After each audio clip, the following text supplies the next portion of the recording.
सबसे पहले मैं आपको बता देता हूँ कि मैंने जो बहुत ही बड़ी बेवकूफ़ी की थी वो आप मत करिएगा। मैं आपको 100% बोल रहा हूँ, ये मेरी सबसे बड़ी मिस्टेक थी। पर ये बहुत ही मेरा बेहुदा एक्सपीरियंस रहा था आईडीपी के मार्कम टेस्ट सेंटर के साथ, और मैं खुद यहाँ पे कभी नहीं जाऊँगा। Alright, so hi everyone, my name is Satvik and welcome back to my channel. आज काफ़ी टाइम के बाद हम मिल रहे हैं यहाँ पे, और वो इसलिए क्योंकि मैं अपनी आइल्स देने आया हूँ। अब में से कई सारे लोगों ने मेरा पुराना वीडियो देखा होगा आइल्स का। अब उस वीडियो को 2 साल हो गए, विच मीन्स मेरा रिज़ल्ट एक्सपायर हो गया, और वेट करते करते और मुझे काम आया नहीं मेरा फुल स्कोर जो था। बट इन एनी केस अब हम आए यहाँ पे मार्कम के टेस्ट सेंटर पे। मेरी आईडीपी के साथ एग्ज़ाम है इस बार, तो देखते हैं कैसी रहती है एग्ज़ाम, क्या क्या सारे डॉक्यूमेंट्स चाहिए यहाँ पे, मतलब पासपोर्ट और ये सब जो बेसिक चीज़ें हैं वो भी हम एक बार देख लेंगे। रजिस्ट्रेशन में क्या क्या पूछा जाता है वो भी देख लेंगे, और जैसे ही मैं बाहर आ जाता हूँ हम एग्ज़ाम रिलेटेड डिस्कशन भी करेंगे। So let's go. तो अब टेस्ट सेंटर में मेरा क्या एक्सपीरियंस रहा। आईडीपी का मार्कम का टेस्ट सेंटर था। यहाँ पे जो वेटिंग रूम में हमें वेट करने को बोला था, वो वेटिंग रूम में सबसे पहले तो एसी ढंग से चल ही नहीं रहा था और बहुत सफोकेशन हो रहा था। इसके बाद वो रूम में जगह भी नहीं थी पहले कि सारे लोगों को एक साथ बिठा सके। कुछ लोग बाहर खड़े हैं, कुछ लोग गाड़ी में बैठे हैं, तो बैठने को ढंग से जगह भी नहीं है, इनके पास कैपेसिटी भी नहीं है, और बस पैसे छापने हैं इन लोग को। तो ये एक दूसरा प्रॉब्लम था कि जगह नहीं थी, गर्मी थी। जब अंदर एग्ज़ाम हॉल में गए तो वहाँ पे सफोकेशन। तो मैंने बोला कि भाई यहाँ पे सफोकेशन हो रहा है, कुछ कर दे। कुछ नहीं कर सकते, ये हमारे हमारे कंट्रोल में नहीं है। ये सॉरी नहीं, कुछ नहीं कि मैं ट्राई करता हूँ या मैं किसी को फ़ोन करके बोलता हूँ, कुछ नहीं। किसी को भी इन्फॉर्म करने का वो नहीं दिखा उनके अंदर एटीट्यूड हेल्प करने का। और चालू एग्ज़ाम में इन्विजिलेटर्स आपस में खुसफुस कर रहे हैं कंटिन्यूसली। तो ये भी एक मुझे चीज़ अच्छी नहीं लगी। खैर, ये बहुत ही मेरा बेहुदा एक्सपीरियंस रहा था आईडीपी के मार्कम टेस्ट सेंटर के साथ, और मैं खुद यहाँ पे कभी नहीं जाऊँगा।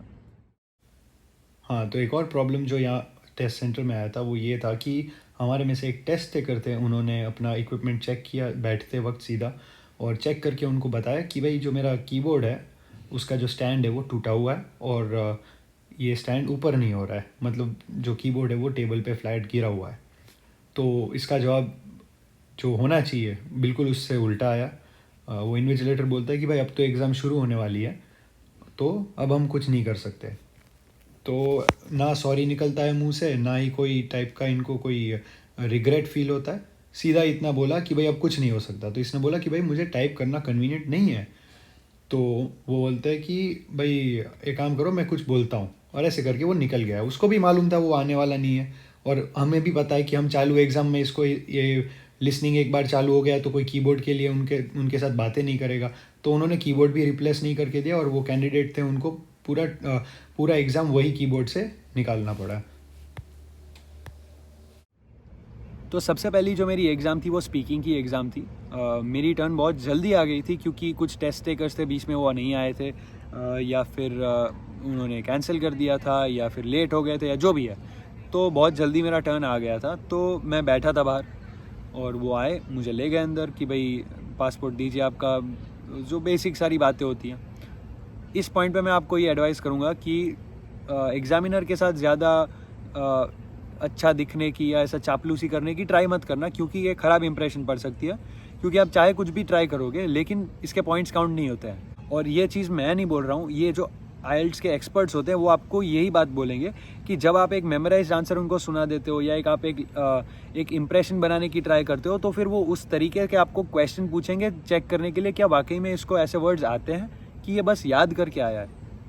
तो ये गलती बिल्कुल ना करिएगा। आप उनसे बात करो, जितना पूछा जाए उतने ही जवाब दो।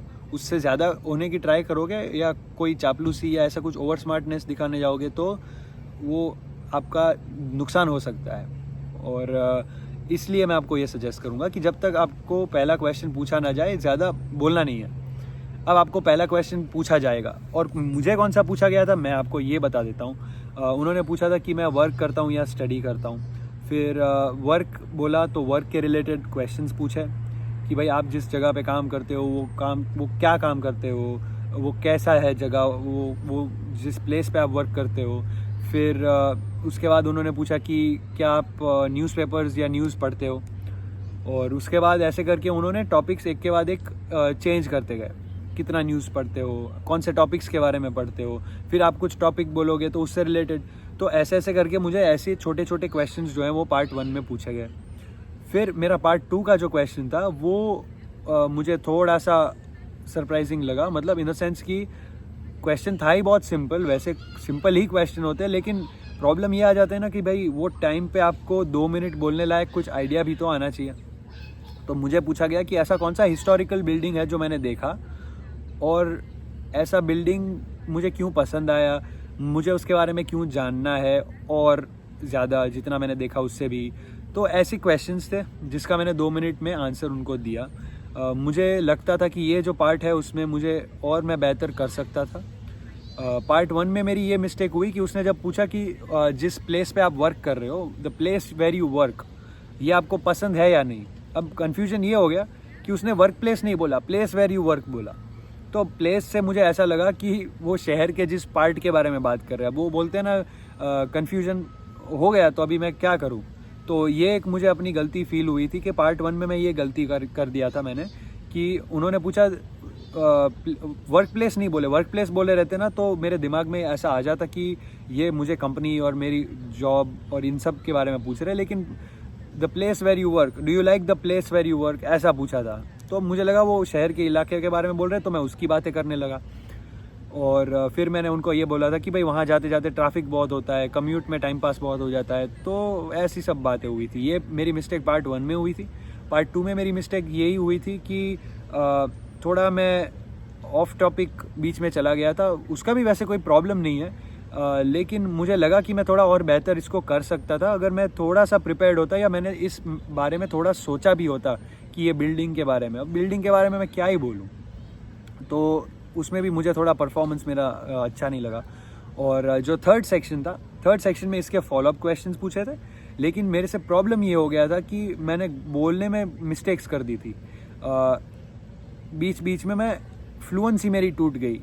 और फ्लुएंसी कैसे टूटी कि भाई मैं उसको ये बोलने की ट्राई कर रहा था, you can't expect people to walk over there, और मैंने बोल दिया कि you can't expect people to drive, और फिर आधे से मैंने बोला आई एम सॉरी वॉक, और ये 3 बार हुआ, ड्राइव सॉरी वॉक, और फिर वॉक सॉरी ड्राइव।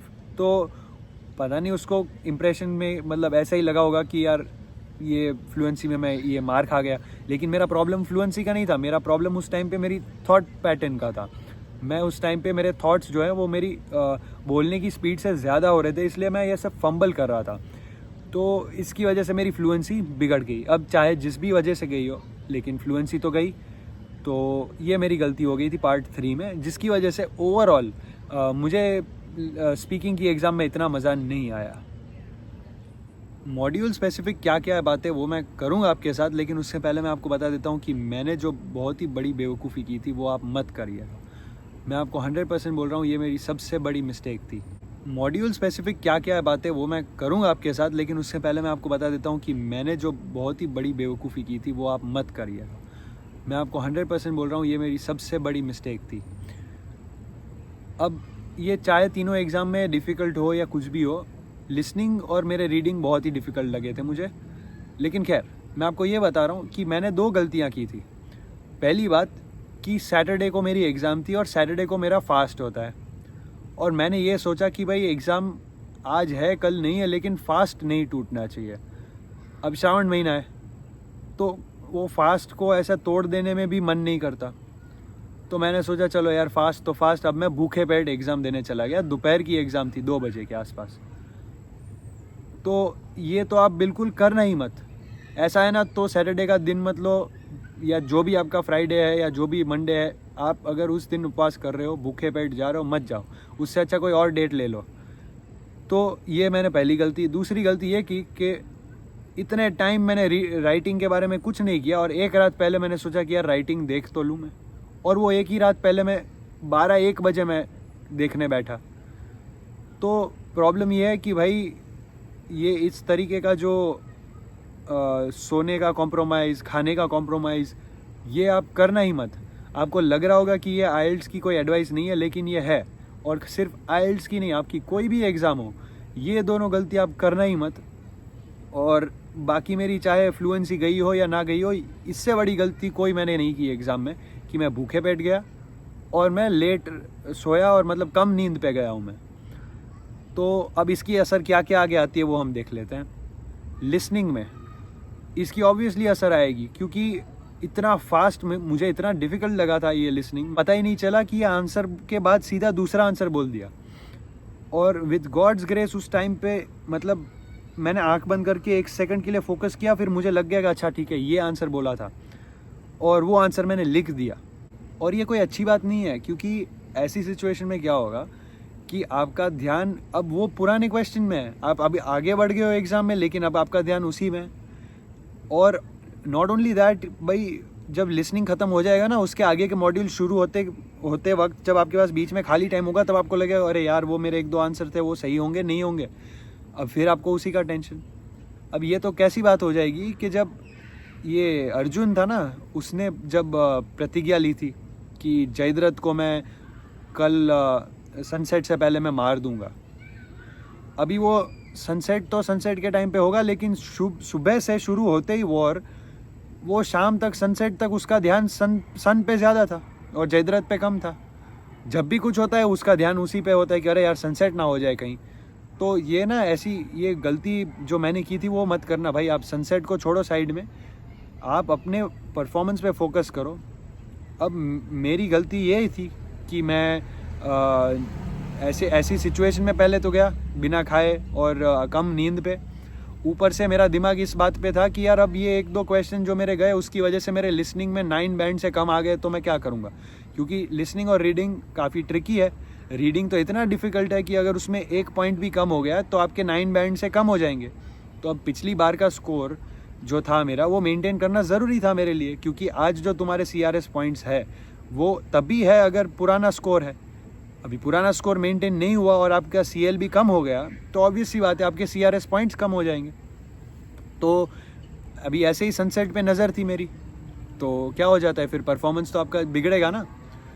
तो ये बात हो जाती है कि फोकस करके जाओ और आपका परफॉर्मेंस उसी पे रखो कि कैसे भी करके मैं कैसे अपना मार्क्स बढ़ाऊँ, कैसे मैं ध्यान से सुनूँ, कन्फ्यूजन्स है, ट्रैप्स आ रहे हैं उसको मैं अवॉइड करूँ। तो लिसनिंग में ये हो गया कि बहुत डिफ़िकल्ट था लिसनिंग, इसलिए जब ऐसे कुछ ट्रिक किया तो पता ही नहीं चला और क्या बोले क्या नहीं बोले इसमें कन्फ्यूजन रह गया। चलो ठीक है, ये भी चलता है। और एक और जो उन्होंने ट्रिक करने की कोशिश की थी जो मुझे अभी याद है, वो ये है कि उन्होंने फ़ोन नंबर बोलते वक्त 0 को O बोला था। अब ये हमारे लिए जो यहाँ पे है, जिनको आदत हो गई है, अब इनको इतना कोई फ़र्क नहीं पड़ता। जैसे 401 बोलते हैं हम 401 नहीं बोलते कि मैं 401 से टोरंटो गया, ऐसे नहीं बोलता कोई, मैं 401 से टोरंटो गया। तो यहाँ पे अब आदत हो गई हमें, तो फ़ोन नंबर में उन्होंने 0218 ऐसा बोले थे। तो जिनको आदत नहीं है वो शायद 218 लिख के आ जाएंगे, उनका मार्क्स रॉन्ग हो जाता है। और मेरा जो आंसर था वो 0218 था, मतलब हम 0 लिख के आए हैं जिनको आदत है। तो ये एक उन्होंने ट्रिक किया था। और इसके अलावा बस यही था कि बहुत ही जल्दी आंसर्स बोल गए थे और बहुत ही पैराफ्रेज में बोले थे वो। तो उतनी देर में आपको ये पता नहीं चलता कि क्वेश्चन पहले पढ़ूँ या जो पैराफ्रेज करके बोल रहे हैं उसको मैं ऑप्शंस के साथ मिलाऊँ, इतने में टाइम चले जाता है। आप टाइप करते हो और वो जो स्पेलिंग होता है टाइप करने का, कहीं वो आपको कंफ्यूज कर दे कई बार। तो ऐसी कुछ गलतियाँ हुई थी। अब हम आ जाते हैं रीडिंग पे। तो रीडिंग तो बहुत ही ज़्यादा डिफ़िकल्ट था और मैं आपको बताऊं तो मैं लगभग 2 या 4 मिनट तक मैं सो गया था रीडिंग में। अब सही टाइम पे मेरी आँख खुल गई और मैं वॉशरूम गया। मैंने बोला इसको कि भाई मेरे को वॉशरूम जाने दे, और मैं मुंह धो के आ गया। तो अब जो गलतियाँ हुई थी वो हुई थी, इसको कबूल करने से कोई छोटा या बड़ा नहीं हो जाता यार। नहीं हुई थी नींद, या फिर भूख लगी थी, या जो भी है, या एग्जॉशन था, या इतना ही बोरिंग होता है रीडिंग भाई। वैसे भी सो के जाता है आदमी, वो भी सो जाता है यार वहाँ पे। इतना बहुत ही ज़्यादा बोरिंग लिखा था। तो कुछ इजिप्ट के बारे में, इजिप्ट के कपड़े और इजिप्ट की फ़ैशन के बारे में था एक पूरा राइटअप। एक राइटअप डस्टबिन और कचरे फेंकने के ऊपर था। तो ऐसे ही मतलब ऊट पटांग से टॉपिक होते हैं, उसमें ट्रू फॉल्स नॉट गिवन में इतना कॉम्प्लिकेशन होता है। तो रीडिंग तो भाई बहुत ही ख़राब रही। और ये सब ख़त्म होते होते जब दिमाग में लास्ट के 1 या 2 ब्रेन सेल्स बचे होते हैं, तब आपको बोलते हैं चलो अब राइटिंग में आप शुरू करो। अब राइटिंग जैसे ही शुरू करे, सबसे पहला मेरा लेटर था, वही रेयर केस आ गया यार। ना ही फॉर्मल था ना ही इनफॉर्मल था, इतना कंफ्यूजिंग लगा। ये बोल दिया कि भाई आपके ऑफिस में एक यंग पर्सन आ रहा है काम करने के लिए, तो ये यंग पर्सन जो है उसके लिए आप एक लेटर लिखो, उसको बताओ कि उसके पहले दिन पे उसको क्या करना है, उसको क्या साथ लेके आना है ये भी बताओ, और तो कोई तीसरा कुछ उसके अंदर एक और प्रॉम्प्ट डाला था उन्होंने, और फिर बस बोल दिया कि इसको आप लेटर में लिखो। अब ये ना ही फॉर्मल ना ही इनफॉर्मल, इसको समझना क्या। तो जो मैंने एक बार किसी का वो पढ़ा था वीडियो, जिसमें वो कहते हैं कि भाई सेमी फॉर्मल भी आ सकता है लेकिन वो बहुत रेयर है। या तो आपको बोलेंगे किसी दोस्त के ऊपर लिखो, या तो आपको बोलेंगे कि भाई आप जो फॉर्मल है जैसे कोई गवर्नमेंट ऑफिसर हो गए या कोई प्रिंसिपल हो गए या कोई बिल्डिंग के मैनेजर हो गए, इनको कुछ लिखो। ये ऐसा ही आ गया कि अब एज में भी बताया कि यंग है, लेकिन उन्होंने ये भी नहीं बताया कि मैं ओनर हूँ या उसका डायरेक्ट बॉस हूँ। ये सब हमारे पे उन्होंने छोड़ दिया। तो क्या हो जाता है कि इतना सब कुछ करने के बाद आपको जब ऐसा अलग ही रेयर क्वेश्चन आ जाता है तो आपको लगता है कि अब इसमें मैं क्या लिखूँ। तो खैर चलो, उसको भी हम जैसे तैसे लिख के आ गए। और ऐसे जो था मेरा, ऐसे में मुझे ये पूछा गया था कि भाई आजकल की टेक्नोलॉजी की वजह से कभी भी कहीं भी ट्रांसलेट करने का ऑप्शन है, तो इसके ज़्यादा एडवांटेजेस है या डिसएडवांटेजेस है, आप अपने आप से डिस्कस करो और अपना ओपिनियन दो। तो बस यही था क्वेश्चन मेरा राइटिंग का। और राइटिंग में मैंने आपको बता दिया, कुछ ज़्यादा अब ये था नहीं। इस कॉम्प्लिकेटेड टॉपिक की वजह से मुझे काफ़ी टाइम नहीं मिला कि मैं प्रूफ रीड करूं, और ना ही मुझे ये टाइम मिला कि मैं अपने स्ट्रक्चर को रिवाइज़ करूं। जो भी मैंने पहली बार में लिखा था वही मैं लिख पाया। अब इसके अलावा पिछले 4-5 सेकंड में मेरी गलतियां हो गई। एक ही बड़ी गलती हो गई वहाँ पे राइटिंग में, सॉरी, एक ही गलती हुई। और वो ये था कि मैं पता नहीं क्यों मैं 3-4 सेकंड में मैंने सोचा कि यार ये जो मैंने जो 3-4 वर्ड्स लिखे हैं ना, वुड रिक्वायर यू, उसको हटा के आई वॉन्ट यू टू लिख देता हूँ मैं, पता नहीं क्यों, और वो भी लास्ट की 3-4 सेकंड में।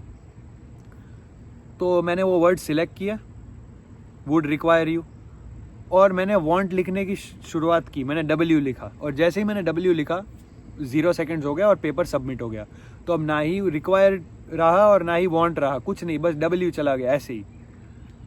तो इसकी वजह से वो लाइन, तो जो शुरुआत की लाइन थी वो तो गई मेरी, और बाकी का जो था वो प्रूफ रीड करने या करेक्ट करने को मिला नहीं।